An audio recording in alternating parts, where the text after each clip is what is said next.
Hi, it's Conrad here with another edition of 321. And in this third episode in the series on race, I'm continuing my story of how this issue came to mean a lot to me. And our 3 minutes starts right now, so let's jump in.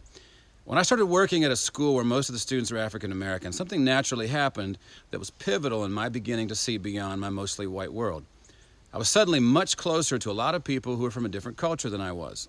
And that may sound elementary, but there are a few key words in what I just said. I was much closer to a lot of people who were part of a different culture. And my vision of many things began to change. This brings me to point number one. If we make the choice to engage this issue of race, as we talked about in the last episode, then we must get closer to as many people as possible who see and interact with the world differently than we do. Maybe this looks like taking the initiative to broaden our circle of relationships wherever possible, or if our world is monochrome in color and we're not sure how to change it, then we need, at a minimum, to take advantage of living in the information age. We can consume books and podcasts, websites, blogs, YouTube videos, etc., by people who don't look like us and who don't think like us. In our next episode, we'll talk about how to genuinely listen to someone across cultural lines in order to enter their story and truly learn from them. This brings us to point number two.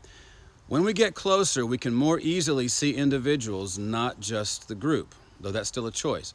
When you're part of a majority group, as white people are in the U.S., then we naturally tend to view the behavior of non-white people as group behavior, while viewing the behavior of people in our group as individual behavior. This is especially true of negative types of behavior. In other words, I will look at what a white person does as simply how that person behaves.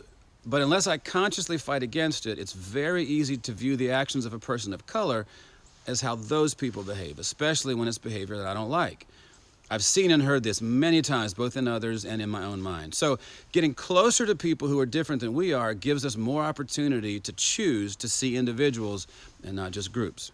So to wrap it up, here's my challenge for this episode. Will we get closer to other groups and cultures around us? And will we try to give people of other groups the same grace we give ourselves, that grace of being an individual and not just a member of a group?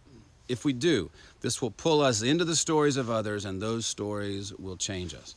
We're out of time. Thanks for spending some of yours here. I'd be honored if you'd subscribe to the channel and share any videos you find helpful. And if you'd like to be in touch, you can reach me at cweberspeaking@gmail.com. Keep being awesome, and I hope you'll join me next time here on 321.